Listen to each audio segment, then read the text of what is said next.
안녕하세요. 저는 30대 중후반 남자입니다. 저는 지금이야 사고 싶은 거 다 살 수 있는 재력과 괜찮은 외모를 가지고 있습니다만, 실은 몇 년 전까지만 해도 저는 정말 볼 것 없는 사람이었습니다. 저는 한 여자를 만나고 헤어지면서 그 사이에 제 인생은 180도 달라지게 되었어요. 지금부터 그 이야기를 한번 해드리도록 하겠습니다. 사실 저는 이혼을 한 번 했던 돌싱남입니다.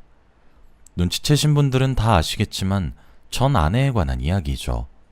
편의상 아내라고 얘기하도록 할게요.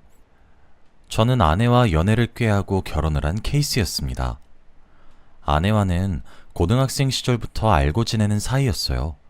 학창시절 동네 친구였거든요. 아내와는 초등학교, 중학교, 고등학교까지 전부 같은 동창이었거든요. 매일같이 등하교를 하다 보면서 자연스럽게 아내와 저는 서로를 좋아하게 되었어요. 고등학교를 입학하면서 우린 연인 사이가 되었죠.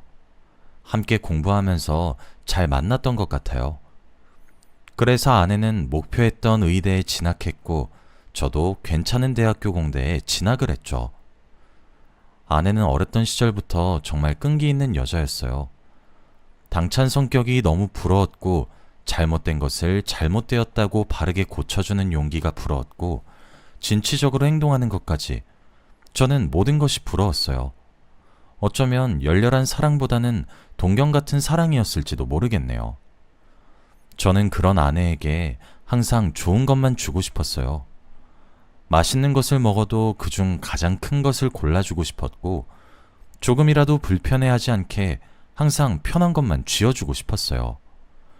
그렇게 10년 가까이 만나왔고, 아내가 의대에 진학해 힘들어할 때마다 저는 위로해줬죠. 항상 잘하고 있다고 응원했고 멋있다고 칭찬했습니다. 진짜로 저는 그런 아내가 되게 자랑스러웠거든요. 그렇게 아내의 1호 팬이 되었습니다. 그런 변치 않는 모습에 아내는 저와 결혼을 결심해 주었어요. 우린 생각보다 이른 나이인 20대 후반에 결혼하게 되었습니다. 학창시절부터 이어져 왔던 긴 인연이 부부의 인연으로 발전하게 되었던 거죠. 저는 결혼하고 나서도 아내가 집에서만이라도 마음을 편히 가질 수 있게 도와주었어요. 제가 그렇게 세심하게 챙기는 것을 어렸던 시절부터 잘 알았던 아내는 제게 제안을 하나 했죠. 본인이 돈을 벌 테니 제게 전업주부의 일을 하는 것이 어떻겠냐고 말이에요. 남녀의 역할이 바뀐 것 같았지만 전 그런 아내의 제안이 반가웠습니다. 사실 저는 남들처럼 밖에서 일을 해서 돈을 벌어오는 것도 좋았지만 보람찬 것을 고르라고 하면 집안일이었거든요. 게다가 아내는 의사 면허를 취득한 이후 돈도 정말 잘 버는 의사가 되었기 때문에 제가 가정주부로 전향을 해도 경제적 타격도 없었거든요. 저랑 적성이 딱 맞기도 했고요. 그래서 저는 남자지만 가정주부가 되기로 했습니다. 저희 가정은 조금 독특하게 제가 내조를 했고 제 아내가 외조를 하는 구조였죠. 아내와 결혼하고 얼마 지나지 않아 정말 어떤 보물보다 귀한 제 딸아이를 얻게 되었고, 딸아이 입에 들어가는 모든 것들은 죄다 제 손을 거쳐야 직성이 풀렸어요. 저와 아내는 아이가 태어나기 전까지만 해도 알콩달콩 원만하게 잘 지냈던 것 같아요. 저는 힘들게 일한 아내를 위해 저녁을 차렸고 집을 깨끗하게 치웠으며, 아내는 그런 저를 칭찬했고 맛있다고 이야기해 주었거든요. 그런데 아내는 딸아이를 임신했을 때부터 예민해지기 시작했습니다. 저는 처음에 임신 때문에 이렇게 했지 하며 뭐든 다 맞췄어요. 하지만 아내는 출산 이후에도 예전처럼 돌아오지 않았어요. 아니, 오히려 아내는 점차 변하기 시작했죠. 딸아이가 갓난아기였을 때부터 아내는 신생아인 딸아이에게 손 한 번 댄 적이 없어요. 울어서 달래는 것도 제 몫이었고 밤잠을 설치는 것도 제 몫이었죠. 신생아는 2시간마다 깨고 저도 깨어야 했어요. 그렇지 않으면 아내 출근에 지장이 생기니까요. 저는 아내가 일을 하는 사람이니까 그 시절엔 그게 당연하다고 생각했었어요. 그런데 지금 생각해보면 아내가 출산을 통해서 가정에 대한 애착이 떨어진 것 같기도 하네요. 어쨌든 신생아를 돌보면서 저는 밤낮이 바뀔 수밖에 없었고 음식도 자주 시켜 먹었어요. 시켜 먹는 배달 음식이 건강할 리가 없었죠. 저는 딸아이의 이유식을 만드는 것도 벅찼거든요. 아이를 저도 처음 기르다 보니까 살림을 잘 살고 못 살고를 떠나서 전부 제게 익숙하지 않아 서투른 거죠. 가뜩이나 피곤해 죽겠는데 아내는 제 외모를 지적하기 시작했습니다. 키를 빼면 볼만한 것이 없다. 못생긴 사람이라 너무 후회스럽다. 결혼한 것이 후회된다. 집에서 하는 게 뭐가 있냐. 이 결혼은 내가 손해보는 결혼이었다. 등등 제 가슴에 비수를 꽂는 듯한 말들이 대부분이었습니다. 상처를 받지 않았다면 거짓말이었죠. 하지만 아무리 좋게 대답을 해도 아내의 외모 지적은 끝나지 않았어요. 솔직히 신생아를 저 혼자 도맡아서 길렀다고 봐도 무방해요. 전 제 아이를 남의 손에 키우고 싶지 않았거든요. 그래서 그런지 잠도 제대로 못 자고 피곤한 상태가 지속되니까 저도 예민해지더라고요. 24시간 신생아한테 얽매여 있으니 밥을 먹을 수 있을 때 와구와구 먹고 잘 수 있을 때 바로 엎어져 자야 했죠.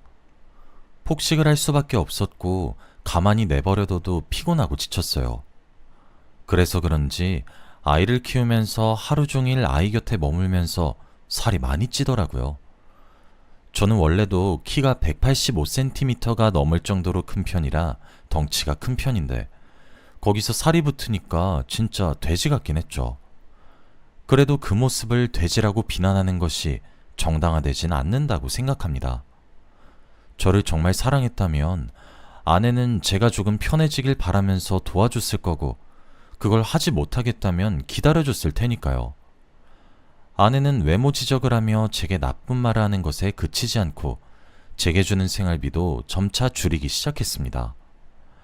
일단 저와 아내의 의식주를 제하고 기본적으로 딸아이 밑으로 들어가는 고정 지출마저도 줄이기 시작했죠.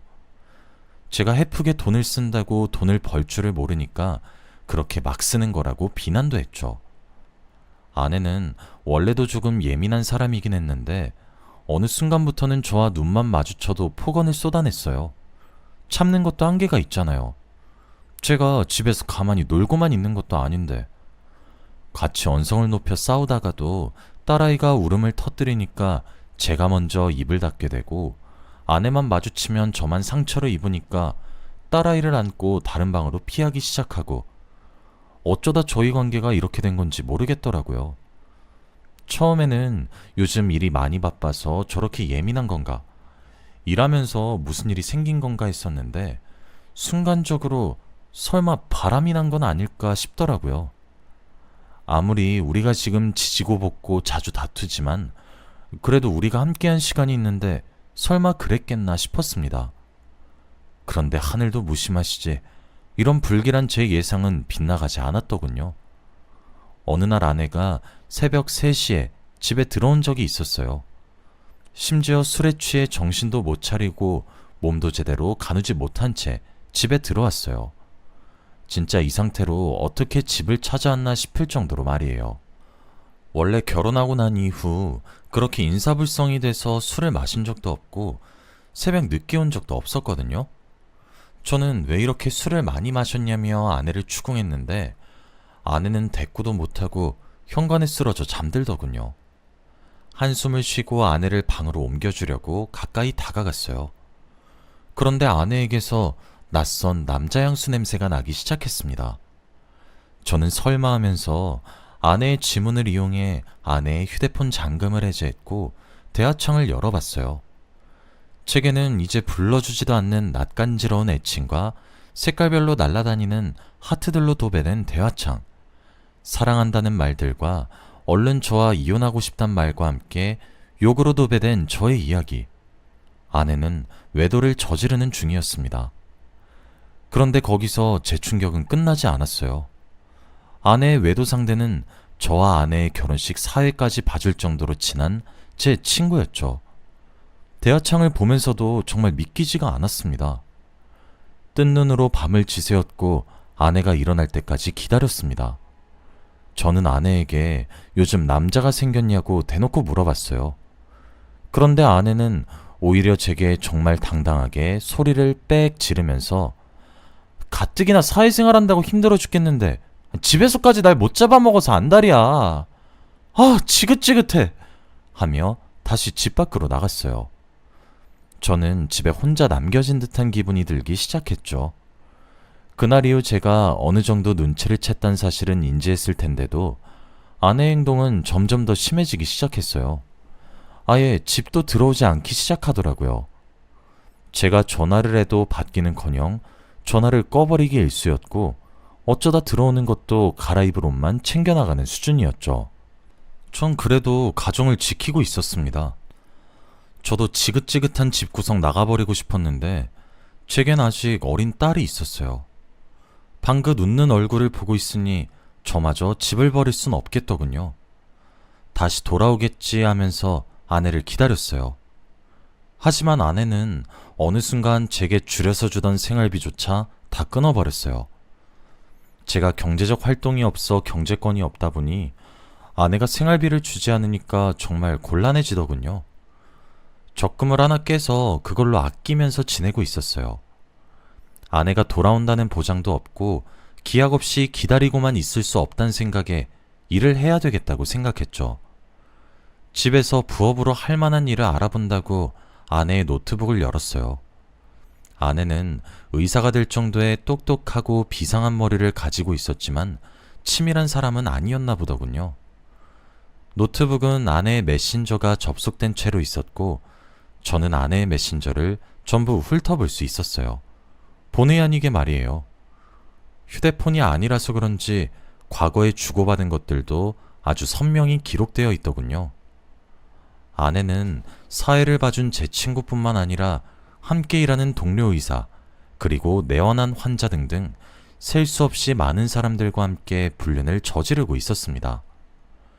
저는 정말 온몸이 떨릴 정도의 커다란 분노를 그때 처음 느낀 것 같아요. 냉정을 찾으려고 했습니다. 당장 화를 내려고 전화번호를 누르다가도 멈칫하게 되더군요. 저는 지금 경제권도 제대로 갖추지 않은 상태이고 거울에 비친 제 모습이 볼품 없었죠. 제가 못났다는 자격지심이 생겨버려서인지 화를 낼 힘조차 다 빠지더군요. 당장 따지지는 못할 것 같다는 생각이 들었어요. 저는 일단 덮고 넘어가기로 했고 모든 대화 내용을 백업해서 제 메일로 보내서 백업을 했습니다.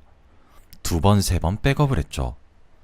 저는 백업을 하면서도 한두 번이어도 용서를 할까 말까인데 너무나도 잦은 아내의 불륜에 큰 충격을 받았고 복수를 다짐했습니다. 저는 먼저 경제권을 가져야겠다고 생각했어요. 아내와 성공적으로 이혼을 하고 난 이후 제가 딸아이의 양육권을 가지기 위해서는 경제권이 있어야 하겠더라고요. 그렇게 문득 딸아이의 얼굴을 쳐다봤어요. 사실 제 딸은 정말 제 딸이라서 하는 말이 아니라 무척 이뻐요. 아기 시절부터 완성형 미모라고 입소문도 나 있었고 모델 제의가 들어와서 여러 차례 했었거든요.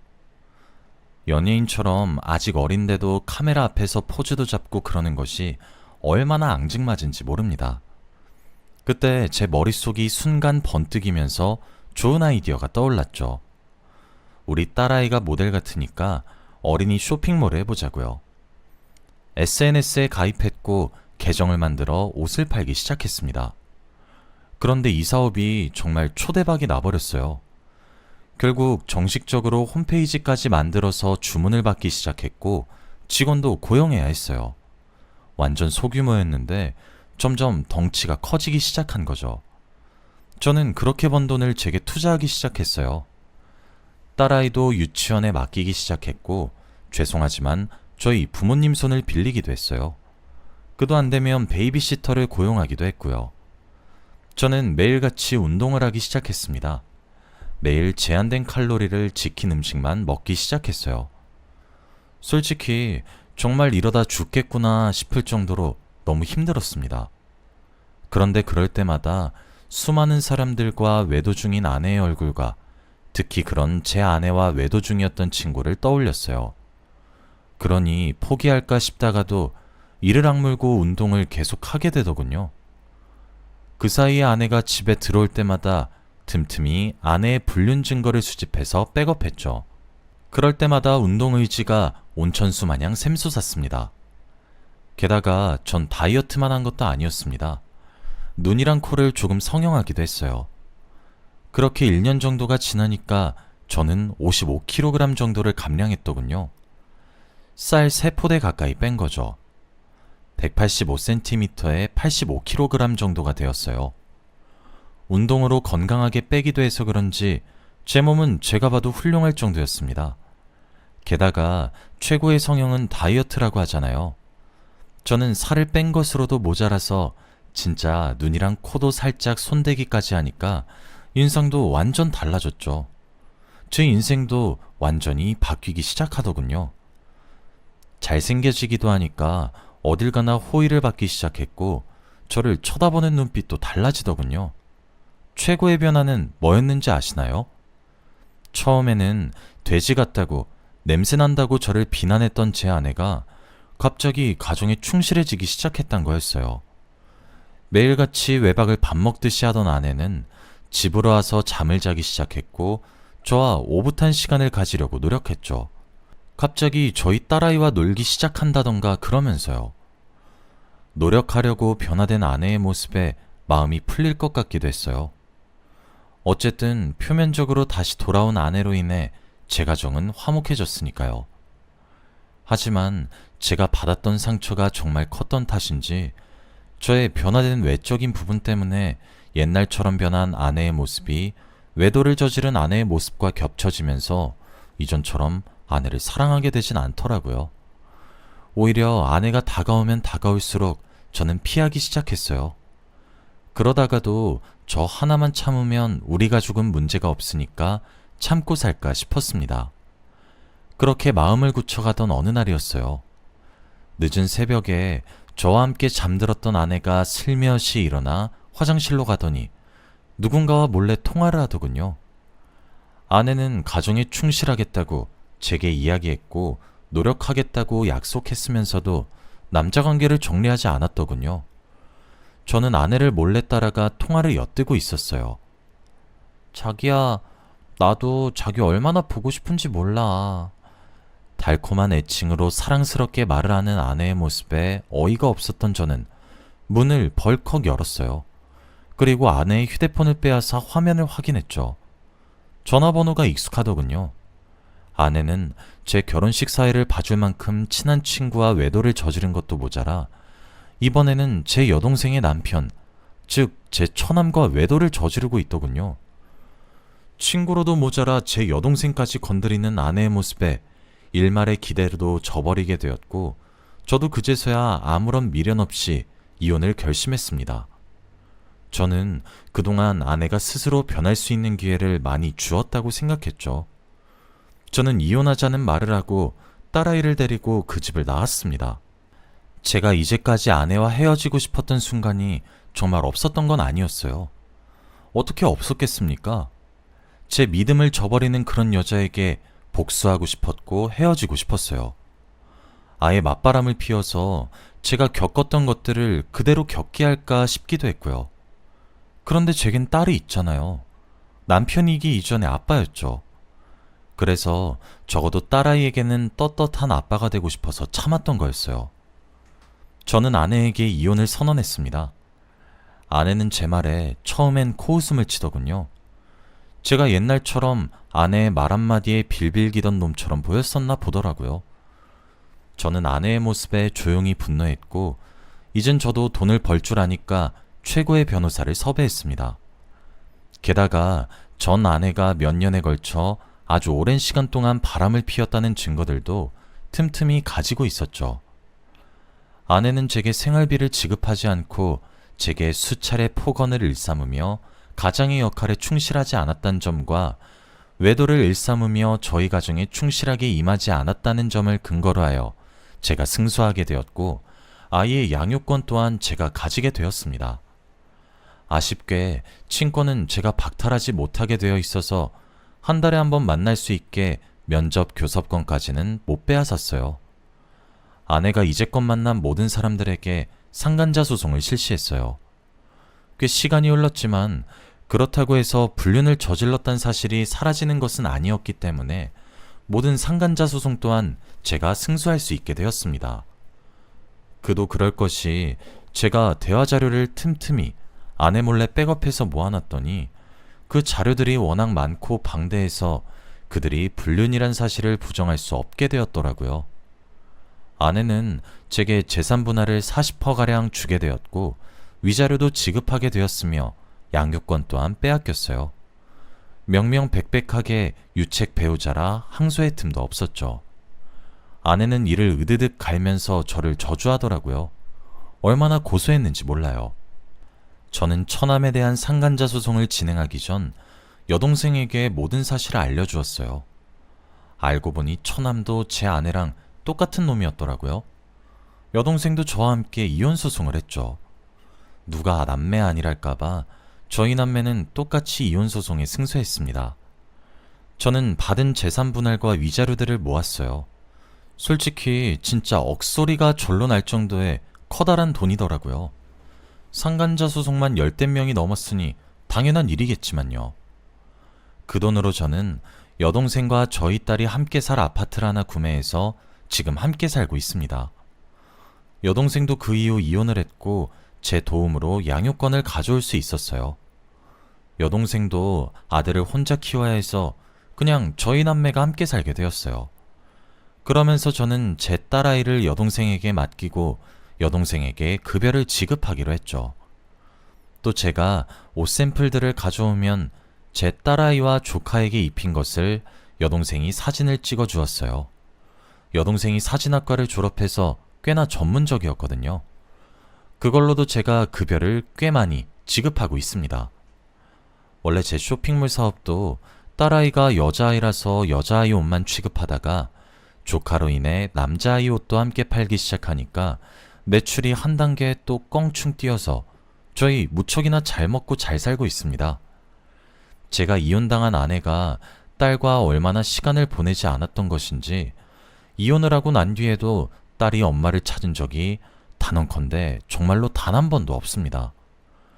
면접 교섭권으로 인해 한 달에 한 번은 꾸준히 보긴 하던데 딸아이는 그 시간을 싫어할 정도죠. 그런데 이번에 딸과 이혼한 아내의 만남이 끝나고 난 이후 제게 연락이 왔더라고요. 그동안 미안했고 지금도 많이 사랑하고 있다고 후회한다고 하면서 말이에요.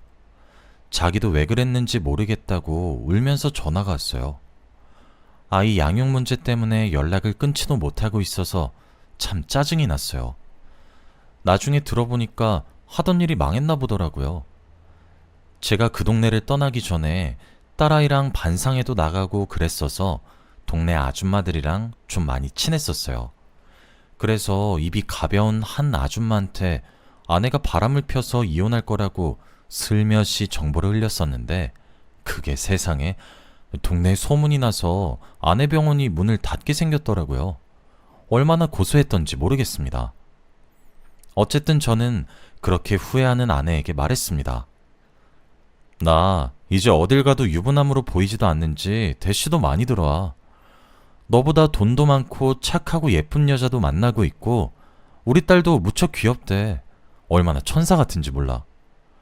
난 너 같은 쓰레기랑 합칠 생각 추워도 없어. 라고 말을 했더니 아내가 제게 야 하면서 소리를 지르더라고요. 저는 쿡쿡 비웃으며 전화를 뚝 끊었죠. 제 가슴에 비수만 꽂던 아내가 드디어 제 심정을 조금이나마 이해하게 된 걸까요? 씩씩거리며 분을 못 이기는 아내 모습에 복수를 한 것 같아 후련하네요. 저는 앞으로 잘 살아갈 것입니다. 제 이야기는 여기서 끝입니다. 여러분들이 저희 부녀 많이 응원해 주셨으면 좋겠어요. 긴 이야기 들어주셔서 감사합니다. 행복하세요.